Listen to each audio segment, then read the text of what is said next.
ఇరాన్‌తో పాటు మధ్యప్రాచ్యమంతా యుద్ధంలో మునిగిపోతే ప్రపంచం ఎలాంటి కష్టాలు, కన్నీళ్లను చూడాల్సి ఉంటదో, ఇరాన్ మీద ఇజ్రాయెల్, అమెరికా పాశవిక యుద్ధాన్ని మొదలుపెట్టినప్పటి నుంచి కూడా మొత్తం ప్రపంచం చూస్తూ ఉంది. చివరికి భారతదేశంలోని చిట్ట చివరి గ్రామం కూడా ఈ యుద్ధ నష్టాలను ఫేస్ చేస్తూ ఉంది. ప్రతి ప్రాంతము కూడా ఈ యుద్ధానికి బాధితుల జాబితాలో చేరుతూ ఉంది. ఇప్పటికే అన్ని రంగాలు కుదేలైపోతూ ఉన్నాయి.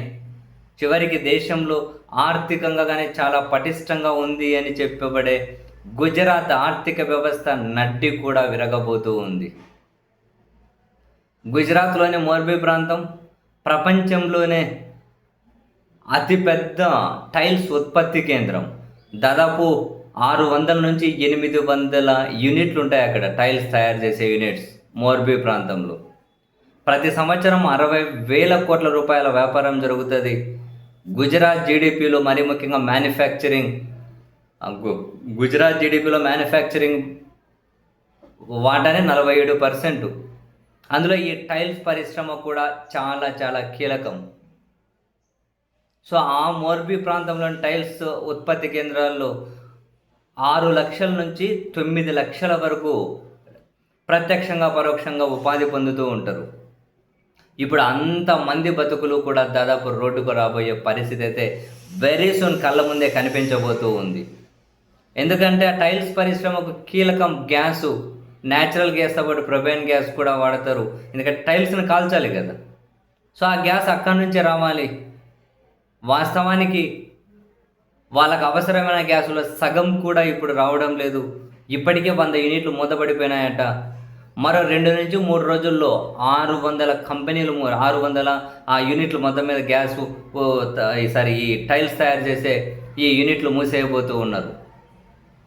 ఈ మేరకు వాళ్ళు ప్రకటించారు కూడా. ఎందుకంటే వేరే ఆప్షన్ లేదు. వేరే మార్గం నుంచి తెప్పించుకుందామా, ఏదైనా ఆల్టర్నేట్ సోర్సెస్, విపరీతమైన ఖర్చు అవుతుంది. సరే తెప్పించుకొని టైల్స్ రెడీ చేసినా కానీ ఎక్కువ ఎక్స్పోర్ట్ చేయాలి కదా. ఎట్లా వెళ్తాయి ఎక్స్పోర్టు? దానికి ఎక్కువ ఖర్చు అవుతుంది. వెళ్ళిన తర్వాత మధ్యలో యుద్ధంలో ఎక్కడ చిక్కుని సరుకంతా నాశనం అయిపోతుందో ఏం చేయలేని పరిస్థితి. సో అందుకని చెప్పి దాదాపు 2-3 రోజుల్లో 600 టైల్స్ యూనిట్లు మూతపడిపోతూ ఉన్నాయి. కనీసం 5 నుంచి 6 లక్షల మంది రోడ్డు మీదకు రాబోతూ ఉన్నారు అక్కడ కూడా. సో ఇది ఒకటేనా? దీంతో ముడిపడి ఉన్నటువంటి చాలా వ్యాపారాలు, ఏదైతే ఈ ట్రాన్స్పోర్ట్ సప్లై చైన్ ఉంటుందో ఇది మొత్తము కూడా ఇంపాక్ట్ చూపెడుతుంది కదా. చూడండి, ప్రపంచం మొత్తుకుంటూనే ఉంది, ఇరాన్తో యుద్ధం వద్దు, ఇరాన్ మీద కనుక వెళ్తే మధ్యప్రాచ్యం అంతా యుద్ధం వ్యాపిస్తే అందరికీ కష్టాలు కన్నీళ్ళే మిగులుతాయి అని. ప్రపంచంలోనే దాదాపు ప్రతి భాగం కూడా అది ఫేస్ చేస్తూ ఉంది.